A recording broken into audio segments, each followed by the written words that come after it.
കണ്ട പുകിലൊക്കെ ഉണ്ടാക്കിയത് നിശ്ചയമായും PV അൻവർ MLA ആണ്. അപ്പോൾ അന്നൊക്കെ തന്നെ നമ്മൾ ചോദിക്കുന്നുണ്ട്, എന്താണ് അൻവറിൻ്റെ ടാർഗറ്റ്, ഉദ്ദേശം എന്താണ്? ഇപ്പോൾ പാർട്ടിയിൽ നിന്നും അല്ലെങ്കിൽ പാർട്ടിയുമായി ബന്ധപ്പെട്ട എല്ലാ പ്ലാറ്റ്ഫോമുകളിൽ നിന്നും അൻവർ പുറത്തു പോകാൻ പോകുന്നു എന്നുള്ള സൂചനകൾ അന്നേരത്തെ ലഭിച്ചതാണ്. കാരണം മുഖ്യമന്ത്രിക്കെതിരെയും അദ്ദേഹത്തിൻ്റെ കുടുംബത്തിനെതിരെയും ഒക്കെ വലിയ തോതിലുള്ള പരാമർശങ്ങൾ നടത്തിയതാണ് അൻവർ. അപ്പോൾ എന്താണ് അൻവറിൻ്റെ ആത്യന്തികമായ ലക്ഷ്യം? അദ്ദേഹത്തിന് പുതിയ പാർട്ടിയാണോ എന്നുള്ളതിൻ്റെ സൂചനകൾ, ചോദ്യങ്ങൾ മാധ്യമപ്രവർത്തകരിലൊക്കെ ഉണ്ടായിരുന്നു. ഇന്ന് അദ്ദേഹം അതിനുള്ള ഉത്തരം നൽകിയിരിക്കുന്നു. പുതിയ പാർട്ടി തന്നെയാണ് അദ്ദേഹത്തിൻ്റെ മനസ്സിലുള്ളത്. അപ്പോൾ മലപ്പുറത്ത്, പ്രത്യേകിച്ച് മലബാറിൽ ഒരു പുതിയ പാർട്ടിയുമായി അൻവർ വരുമ്പോൾ അൻവർ പറയുന്നു 1 ലക്ഷത്തിലധികം ആളുകളെ പങ്കെടുപ്പിച്ചുകൊണ്ട് ഒരു പൊതുസമ്മേളനം നടത്താൻ പോവുകയാണ് മലപ്പുറത്ത്. ഈ സർക്കാരിലും ഈ നെക്സസിൻ്റെ ഭാഗമായി നിൽക്കാത്ത നേതാക്കൾക്കൊക്കെ തൻ്റെ പാർട്ടിയിലേക്ക് കടന്നു വരാമെന്നൊക്കെ അൻവർ പറയുകയാണ്. അപ്പോൾ അദ്ദേഹം ഒരു പുതിയ പാർട്ടിയുമായി കടന്നു വരുമ്പോൾ അത് എത്ര കണ്ട് ഈ മലബാറിൽ വേവാൻ സാധ്യതയുണ്ട് എന്നുള്ളതാണ് രണ്ടാമതായി നമ്മൾ സംസാരിക്കുന്നത്. അജിംസ്, ശരിയാണ്, അൻവർ പാർട്ടിക്കകത്ത് നിന്നുകൊണ്ട് ശശിയെ വരെ വിമർശിച്ച് നിൽക്കുകയാണെങ്കിൽ കുറേ കൂടി അദ്ദേഹത്തിന് ഒരു ഗ്രൗണ്ട് ഉണ്ടാകുമായിരുന്നു. ഇത് കുറേ കൂടി കടന്നു, പിണറായിയും കടന്ന് അദ്ദേഹം പുറത്തു പോകേണ്ടി വരുന്നു. ഈ പുതിയ പാർട്ടി എന്നുള്ള നേരത്തെ അദ്ദേഹത്തിൻ്റെ മനസ്സിലുണ്ടായിരുന്നോ, അതോ പെട്ടെന്ന് ഒരു ഇനിയിപ്പോൾ ഇങ്ങനെയൊക്കെ ആയില്ലേ, ഇനിയിപ്പോൾ UDF-ലേക്കും പോകാൻ വയ്യ, അതുകൊണ്ട് പാർട്ടി ഉണ്ടാക്കി കളയാം എന്ന് തീരുമാനത്തിലെത്തുകയായിരുന്നു? എന്താണ് ഒരു സാധ്യത? ഞാൻ മനസ്സിലാക്കുന്നത് വളരെ ഓർഗാനിക്കായി, അതായത് ജൈവികമായി പെരുമാറുന്ന ഒരാളാണ് അൻവർ എന്നാണ് എനിക്ക് തോന്നുന്നത്. ഓർഗാനിക് സാധാരണ മനുഷ്യർ, പച്ച മനുഷ്യർ എന്നൊക്കെ നമ്മൾ പറയുമല്ലോ, പച്ച മനുഷ്യർ എങ്ങനെയാണോ ഒരു പൊളിറ്റിക്കൽ സിറ്റുവേഷനോട് റിയാക്ട് ചെയ്യുന്നത്, അതുപോലെയാണ് അൻവർ റിയാക്ട് ചെയ്തത്. അൻവർ എൻ്റെ അഭിപ്രായത്തിൽ, ഞാൻ അദ്ദേഹത്തെ വ്യക്തിപരമായിട്ട് ചെറുതാക്കുകയോ വലുതാക്കുകയോ അല്ല, വളരെ സ്പോണ്ടേനിയസായി ഇമോഷണലായി കാര്യങ്ങൾ കൈകാര്യം ചെയ്യുന്ന ഒരാളായിട്ട് എനിക്ക് തോന്നിയിട്ടുണ്ട്. അദ്ദേഹം വളരെ ക്ഷമയോടെ കാര്യങ്ങൾ നേരിട്ടിട്ടുണ്ടാകാം. പക്ഷേ ഈ എപ്പിസോഡ്സിൽ എല്ലാം അദ്ദേഹം വളരെ സ്പോണ്ടേനിയസ് ആയിട്ടാണ് കാര്യങ്ങൾ തീരുമാനിക്കുന്നത്. അതിൻ്റെ ഒരു കാര്യം, അദ്ദേഹം ഫസ്റ്റ് ആരോപണം ഉന്നയിക്കുന്ന സൈഫ് ചൂണ്ടിക്കാട്ടിയതുപോലെ MR അജിത് കുമാറിനെതിരെയും P ശശിക്കെതിരെയും ആരോപണം ഉന്നയിച്ചാൽ അദ്ദേഹം സേഫാണ്. അദ്ദേഹം പാർട്ടിയിലും സേഫാണ്, മുന്നണിയിൽ സേഫാണ്, അദ്ദേഹത്തിൻ്റെ മണ്ഡലത്തിൽ സേഫാണ്, അദ്ദേഹത്തിൻ്റെ ഇലക്ട്രേറ്റിൽ സേഫാണ്. ഒരു പ്രശ്നം ഉണ്ടാവില്ലായിരുന്നു അദ്ദേഹത്തിന്. അത് പറയുമ്പോൾ എന്താണ്, പാർട്ടി അംഗങ്ങളുടെ ഒരു വൈകാരിക പിന്തുണ അദ്ദേഹത്തിനുണ്ടായിരുന്നു. അവിടെ കടന്ന് മുഖ്യമന്ത്രിയെ ആഞ്ഞടിക്കുമ്പോൾ, മുഖ്യമന്ത്രി അൻവറിനെ പറ്റി ഒരു ബാഡ് ലൈറ്റ്, അൻവറിൻ്റെ ബാഡ് ലൈറ്റിൽ നിർത്തിയതാണ് അൻവറിനെ പ്രകോപിപ്പിച്ചത്. അതങ്ങ് സഹിക്കുകയാണെന്ന് കരുതുക അൻവർ. അത് സാരില്ല, എൻ്റെ അച്ഛനെ പിതൃതുല്യനായല്ല, അദ്ദേഹം എന്തെങ്കിലും പറഞ്ഞോട്ടെ, അദ്ദേഹം തെറ്റിദ്ധരിക്കപ്പെട്ടതാണ്, അദ്ദേഹം മറ്റു ചിലരെ വിശ്വസിച്ചുകൊണ്ടുണ്ടായതാണെന്ന് പറഞ്ഞാൽ ഒരുപക്ഷെ എന്താവുന്നു, അദ്ദേഹത്തിന് ഈ പാർട്ടിയിൽ തന്നെ നിന്നുകൊണ്ട് ഈ പോരാട്ടം തുടരാൻ പറ്റും. അദ്ദേഹം സൈലൻ്റ് ആയാലും മതി. അത് ചോദിച്ചിട്ട് മുഖ്യമന്ത്രി അങ്ങനെ പറഞ്ഞല്ലോ, ഓക്കെ, ആ പാർട്ടിയെ നന്നാക്കിയെടുക്കാൻ പറ്റുമായിരുന്നു. പക്ഷേ മുഖ്യമന്ത്രിയെ അദ്ദേഹത്തെ തള്ളി പറഞ്ഞത് അദ്ദേഹത്തിന് വൈകാരികമായി ബാധിച്ചു എന്നാണ് നമ്മൾ അദ്ദേഹത്തിൻ്റെ പ്രതികരണത്തിൽ മനസ്സിലാകുന്നത്. വിത്തിൻ അവേഴ്സ് അദ്ദേഹം എന്ത് ചെയ്തു, അദ്ദേഹം മുഖ്യമന്ത്രിക്കെതിരെ ആഞ്ഞടിക്കുകയും പാർട്ടിയെ വരെ ആഞ്ഞടിക്കുകയും ചെയ്തു. അപ്പോൾ ഞാൻ മനസ്സിലാക്കുന്നത്, അങ്ങനെ ആഞ്ഞടിക്കുമ്പോഴും അദ്ദേഹത്തിന് പാർട്ടി ഉണ്ടാക്കണമെന്ന ബോധമൊന്നും ഉണ്ടാവാൻ വഴിയില്ല. പക്ഷേ ഇവോൾവ് ചെയ്തു വരുന്ന സാഹചര്യങ്ങൾ, അദ്ദേഹത്തിന് വരുന്ന ജനപിന്തുണ, അദ്ദേഹത്തിന് വരുന്ന കോൾസ്, വിവിധ മേഖലയിൽ നിന്ന് ആൾക്കാർ അദ്ദേഹമായിട്ട് കമ്മ്യൂണിക്കേറ്റ് ചെയ്യുന്നുണ്ടാവുമല്ലോ. അദ്ദേഹത്തിന് പൊതുയോഗങ്ങളിലെ തിരക്ക്, കോഴിക്കോട് മുതലക്കുളത്ത് നടന്ന റാലിയിൽ വൻ ജനക്കൂട്ടായിരുന്നു. ഞാൻ നേരിട്ട് കണ്ടാണത്. വൻ ജനമാണ്. മുതലക്കുളത്ത് അത്രയും ജനം കൂടുക എന്ന് പറഞ്ഞാൽ ചെറിയ കാര്യമല്ല, നല്ല തിരക്കുണ്ടായിരുന്നു. അപ്പോൾ ഇത് അൻവർ മനസ്സിലാക്കുകയും അൻവറിനെ അതൊരു പൊളിറ്റിക്കൽ മൂവ്മെൻ്റാക്കി മാറ്റുകയും ചെയ്യുന്നു എന്നാണ് ഞാൻ മനസ്സിലാക്കുന്നത്. അതിലേക്ക് അദ്ദേഹം പലരെയും ആഗ്രഹിക്കുന്നുണ്ടാകാം, പലരും വരുമെന്ന്. അല്പം മുമ്പ് KT ജലീൽ മാധ്യമങ്ങളെ കാണുന്നുണ്ട്. ജലീലിൻ്റെ ഫ്യൂച്ചർ പ്ലാൻ എന്താണെന്ന് നമുക്കറിയില്ല. അങ്ങനെ പലരും വരുമായിരിക്കാം. ഇവിടെ പ്രധാനമായും അൻവർ എടുക്കുന്ന ഒരു ബുദ്ധിപരമായ നീക്കം എന്ന് പറഞ്ഞാൽ, അൻവർ എല്ലാവർക്കും ഉള്ള ടേക്ക് എടുത്തു വയ്ക്കുന്നുണ്ട്. ഏത് തരം ആളുകൾക്കും, ഏത് പൊളിറ്റിക്സുള്ള ആൾക്കുമുള്ള കാര്യങ്ങൾ അദ്ദേഹം മുന്നോട്ട് വയ്ക്കുന്നുണ്ട്. അദ്ദേഹം വന്യജീവി ശല്യം ഒരു വശത്ത് പറയുന്നു. കേരളത്തിലെ ഏതാണ്ട് 60 മണ്ഡലങ്ങൾ ഇത് അഫക്റ്റ് ചെയ്യുന്നുണ്ട്, ആളുകൾക്ക് വേണ്ടി ഞാൻ ഇറങ്ങും എന്ന് പറയുന്നു. ഇത് കർഷക ജനങ്ങളെ, കുടിയേറ്റ ജനങ്ങളെ നേർക്കുനേരെ ബാധിക്കുന്ന പ്രശ്നം തന്നെയാണ്. അൻവർ ശരിയായി ചൂണ്ടിക്കാട്ടുന്ന പോലെ കഴിഞ്ഞ ലോക്സഭാ തെരഞ്ഞെടുപ്പിൽ LDF-നുണ്ടായ തിരിച്ചടിയുടെ ഒരു പ്രധാനപ്പെട്ട കാരണം അതാണ്.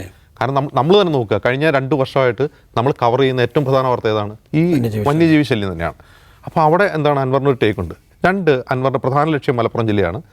മലപ്പുറം ജില്ലയിൽ തന്നെ ഈ മുസ്ലിം ഭൂരിപക്ഷ മേഖലകളാണ്. അവിടെ അൻവറിൻ്റെ ഒരു വോട്ട് ബാങ്ക് ആരായിരിക്കും എന്നത് ചർച്ച ചെയ്യുന്നത് പ്രസക്തമാണ്.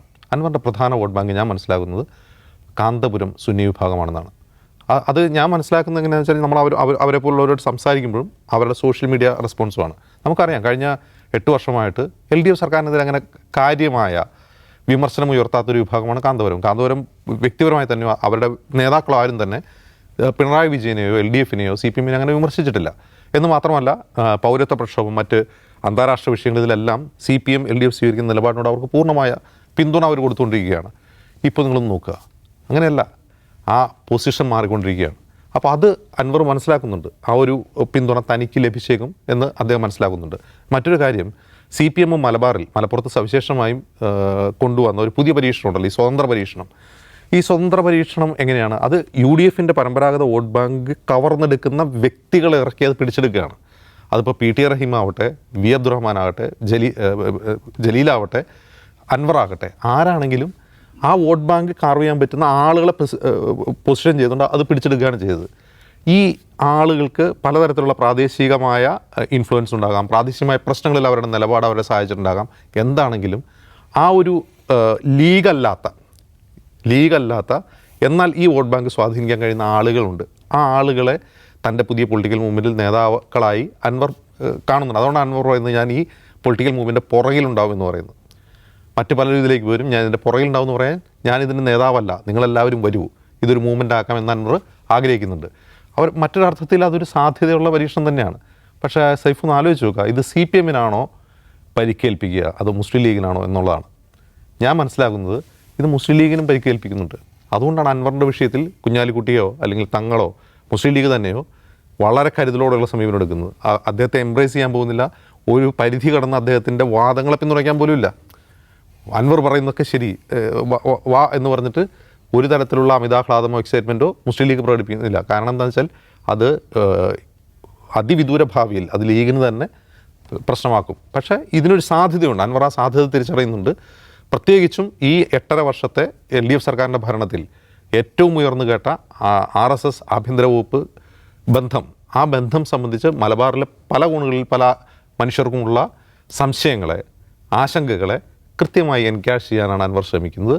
അതുമാത്രവുമല്ല, അത് മെയിനായിട്ട് അതൊരു കോർ അജണ്ടയായിട്ടിരിക്കെ തന്നെ അദ്ദേഹം എല്ലാവർക്കുമുള്ള കാര്യങ്ങളും ചെയ്യുന്നുണ്ട്. ഇപ്പോൾ ഈ പറയുന്ന വന്യമൃഗശല്യം മുതൽ മറ്റ് പല വിഷയങ്ങൾ, വ്യത്യസ്ത ഈ സർക്കാർ ഓഫീസുകളുടെ സമീപനം, സർക്കാർ ഉദ്യോഗസ്ഥരുടെ സമീപനം, പോലീസിൻ്റെ സമീപനം, ഇങ്ങനെ വളരെ ജനപ്രിയമായ, അത് വലിയ സൈദ്ധാന്തിക പ്രശ്നങ്ങളൊന്നും അല്ലല്ലോ, വളരെ ജനപ്രിയമായ വിഷയങ്ങൾ ജനങ്ങളുടെ മുമ്പിലേക്ക് ഇട്ടുകൊണ്ട് അതിനൊരു പൊളിറ്റിക്കൽ മൂവ്മെൻ്റ് ആക്കാനുള്ള ശ്രമമാണ്. അത് വിജയിക്കുന്നതാണ് എനിക്ക് തോന്നുന്നത്.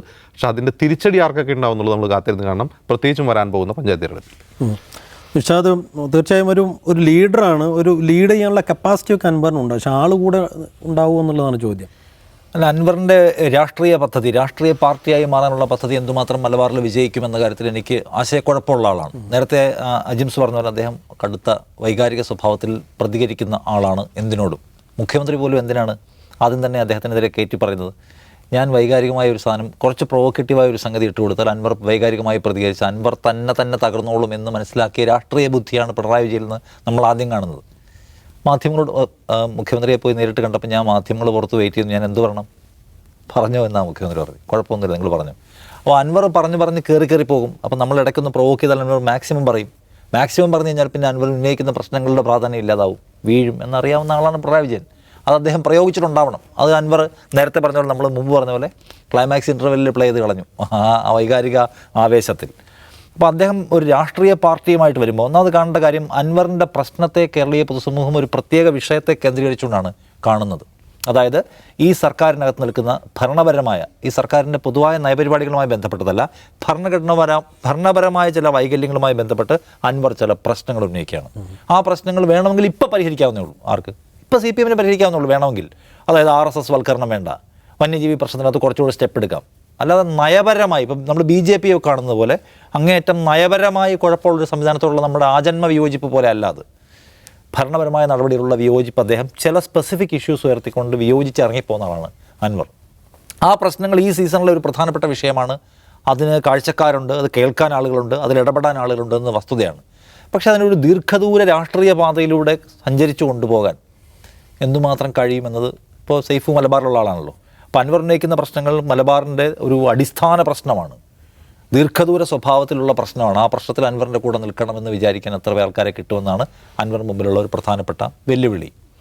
പക്ഷേ അതിന് ചില കാര്യങ്ങൾ ചെയ്യാൻ പറ്റുന്നുള്ള യാഥാർത്ഥ്യമാണ്. അപ്പോൾ അൻവറിന് ഇപ്പോൾ ഒരു വലിയ സ്വാധീനം ഉണ്ടാക്കാൻ പറ്റിയ ആളാണ് അദ്ദേഹം. ഈ ദിവസങ്ങളിലൊക്കെ അദ്ദേഹത്തിൻ്റെ ഒരു എന്താ പറയുന്നത്, ഗ്രിപ്പ് കൂട്ടിക്കൊണ്ടേയിരിക്കുകയാണ്. ഞാനൊന്ന് ഞൊടിച്ചാൽ, ഫോൺ വിളിച്ചാൽ ഇപ്പോൾ എനിക്ക് തദ്ദേശ സ്ഥാപനങ്ങളിലെ ഭരണം വീഴ്ത്താൻ പറയാം, അതൊക്കെ അദ്ദേഹത്തിന് പറ്റുകയും ചെയ്യുമായിരിക്കും. അപ്പോൾ അതുകൊണ്ട് അദ്ദേഹം ശ്രമിക്കും. ഈ AP വിഭാഗത്തിലുള്ള ആളുകളുടെ പിന്തുണ അദ്ദേഹം എക്സ്പെക്റ്റ് ചെയ്യുന്നുണ്ട്. പക്ഷേ അത് എൻ ബ്ലോക്കായി കൊടുക്കാനൊരു തീരുമാനം എടുക്കാന്ന് വെച്ചാൽ അതൊരു പ്രൊഫഷണൽ സംഘമാണ് AP ഉസ്താദിൻ്റെ സമസ്ത എന്ന് പറയുന്നത്. അവർ വളരെ പ്രൊഫഷണലായിട്ടാണ് എല്ലാ കാര്യങ്ങളിലും ഒരു സമീപനം എടുക്കുക. കേഡർ സ്വഭാവമുണ്ട്. ആരെ പിന്തുണയ്ക്കണം, ആരെ പിന്തുണയ്ക്കുന്നതിനാണ് നമുക്ക് മുന്നോട്ട് പോകാൻ കൂടുതൽ സാധ്യതയുള്ളത് എന്നത് മാത്രമല്ല, ആരെ പിന്തുണയ്ക്കുമ്പോഴാണ് നമുക്ക് കൂടുതൽ പവർ എന്ന് പറയുന്നത് വളരെ പ്രധാനമാണല്ലോ. CPIM എന്ന് പറഞ്ഞാൽ ഇടവിട്ട് പവറിൽ വരുന്ന ഒരു പ്രസ്ഥാനമാണ്. അപ്പോൾ അതിനെ വിട്ടിട്ട് അൻവറിനെ പിന്തുണയ്ക്കാനുള്ള ഒരു വളരെ പെട്ടെന്നൊരു തീരുമാനം അവരെടുക്കുമെന്ന് നമ്മൾ കാത്തിരുന്ന് കാണും. ശരിയാണ്, അവരുടെ സെൻറ്റിമെൻറ്റ്സിനെ എൻഗേജ് ചെയ്യാൻ സത്യത്തിൽ ഇദ്ദേഹത്തിന് പറ്റിയിട്ടുണ്ട്. കാരണം നമ്മൾ ഇവരുടെ കൂടെ നിൽക്കുന്നു, പക്ഷേ നമ്മുടെ കോസിന് എതിരായിട്ട് ഇത് പോവുകയാണ് എന്ന വികാരം അതിനകത്തുണ്ട്. ആ വികാരത്തെ ചലിപ്പിക്കാൻ അൻവറിന് പറ്റിയിട്ടുണ്ട്. പക്ഷേ അതിനെ പൂർണ്ണമായും അദ്ദേഹത്തിന് എടുക്കാൻ പറ്റുമോ എന്നത് കാത്തിരുന്ന് കാണണം. ഇതിനകത്ത് ഒരു ഡെവലപ്മെൻറ്റിന് സാധ്യതയുള്ളത് ലീഗിന്, നേരത്തെ അജിംസ് പറഞ്ഞു, ലീഗിനെ ഭയങ്കര സമ്മർദ്ദത്തിലാക്കും. ലീഗ് ഇതിനകത്ത് പൊതുവെ എടുക്കുന്നതാണ് ഒരു മിതരാഷ്ട്രീയം എടുക്കുന്ന ഒരു സംഘടനയാണ്. ഒന്നിനോടും പരിധി കവിഞ്ഞ ഒരു തരം അഗ്രസീവായ സമീപനം വേണ്ട. അവരുടെ കോൺസ്റ്റിറ്റ്യുവൻസി എന്ന് പറഞ്ഞാൽ മുസ്ലിം പോപ്പുലർ കമ്മ്യൂണിറ്റിയാണ്. അവരുടെ പ്രശ്നങ്ങളിൽ പോലും ഒരു മയത്തിലുള്ള സമീപനം പലപ്പോഴും എടുക്കും. ഇഷ്യൂ ആക്കേണ്ട എന്നുള്ളതാണ്. അൻവർ ഇത് വളരെ ലൗഡായിട്ട് ഉന്നയിക്കും തോറും മലബാറിൽ നിന്നുകൊണ്ട് അൻവർ ഉന്നയിക്കുന്നത്. അൻവർ മലബാറിൽ ഒരു പുതിയ പാർട്ടി ഉണ്ടാക്കിയിട്ട് ഈ പറഞ്ഞ ഈ കോൺസ്റ്റിറ്റ്യുവൻസിയുടെ ഇഷ്യൂ വളരെ വലിയ ശബ്ദത്തിൽ ഉന്നയിച്ചാൽ പിന്നെ എന്താണ്, ഈ മിത സമീപനം എടുക്കാൻ പറ്റില്ല. അതിവരെ സമ്മർദ്ദത്തിലാക്കുക. ലീഗിൻ്റെ രാഷ്ട്രീയത്തെ സ്വാധീനിക്കാൻ പോകുന്ന ഒന്നാണെന്ന് എനിക്ക് തോന്നുന്ന കാര്യമാണ്. കാരണം അൻവർ ഈ പറയുന്ന മൈക്ക് കെട്ടി വെച്ച് പറയുന്ന കാര്യങ്ങൾ ലീഗിൻ്റെ അണികൾ ഉള്ളാലേ നമ്മൾ ഉന്നയിക്കേണ്ട പ്രശ്നമാണ്, നമ്മൾ സമരം ചെയ്യേണ്ട വിഷയമാണ് എന്നുള്ളൊരു സംഗതി അവരുടെ ഉള്ളിലുണ്ട്. അത് അൻവർ വിളിച്ച് പറയുമ്പോൾ ഇപ്പുറത്ത് എങ്ങനെ പോകാൻ പറ്റും എന്ന ചോദ്യമുണ്ട്. അത് ഞാൻ വിചാരിക്കുന്നത് ലീഗിനെ അത് വല്ലാതെ പ്രഷറൈസ് ചെയ്യുമ്പോൾ വിഷയങ്ങളെടുക്കാൻ ലീഗ് നിർബന്ധമാകും. ലീഗിനെക്കുറിച്ച് പലതരത്തിലുള്ള ആക്ഷേപങ്ങൾ ലീഗിൻ്റെ നേതൃത്വവുമായി ബന്ധപ്പെടുന്നുണ്ട്. അവയെല്ലാം എക്സ്പോസ് ചെയ്യുന്നതിലേക്ക് ഒരു പക്ഷേ അതുകൊണ്ടാണ് അൻവർ ആവർത്തിച്ച് ഈ മേൽത്തട്ട് ബന്ധങ്ങളാണ് പ്രശ്നങ്ങളെല്ലാം ഇല്ലാതാക്കുന്നത്, എല്ലാം സമരസപ്പെടുന്നതെന്ന് പറയുന്നത് അതുകൊണ്ട് തന്നെയാണ്, ലീഗിനെ കൂടി ടാർഗറ്റ് ചെയ്തിട്ടാണ്. അപ്പോൾ ആ നിലയ്ക്കുള്ള ശ്രദ്ധേയമായ ചലനങ്ങൾ ഉണ്ടാക്കാൻ പറ്റുമായിരിക്കും. ഒരു പാർട്ടി ഉണ്ടാക്കിയാൽ ഇപ്പോൾ അടുത്ത വരുന്ന പഞ്ചായത്ത് തെരഞ്ഞെടുപ്പിലൊക്കെ അദ്ദേഹത്തിന് ചിലപ്പോൾ ചില നമ്പറുകൾ ഉണ്ടാക്കാൻ പറ്റും.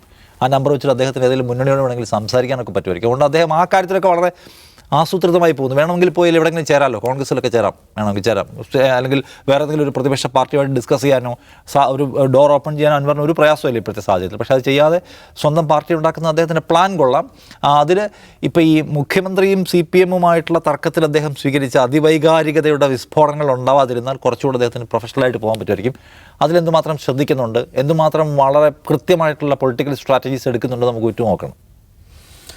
എന്തായാലും അൻവറിനൊപ്പം ഇപ്പോൾ കാണുന്ന ആളും ആരവും ഓളവും അത് അങ്ങനെ തന്നെ തുടരേണ്ടതുണ്ട് ഒരു പാർട്ടി ആകുമ്പോൾ. അപ്പോൾ പുതിയതായി എന്തെങ്കിലും ആളിനെ അങ്ങനെ തന്നെ കൂടെ നിർത്താൻ പുതിയ ഗിമ്മിക്സ് എന്തെങ്കിലും അൻവറിൻ്റെ പക്കൽ ഉണ്ടാകുമോ എന്നുള്ളതാണ് രാഷ്ട്രീയ കേന്ദ്രങ്ങളെല്ലാം ഉറ്റുനോക്കുന്നത്.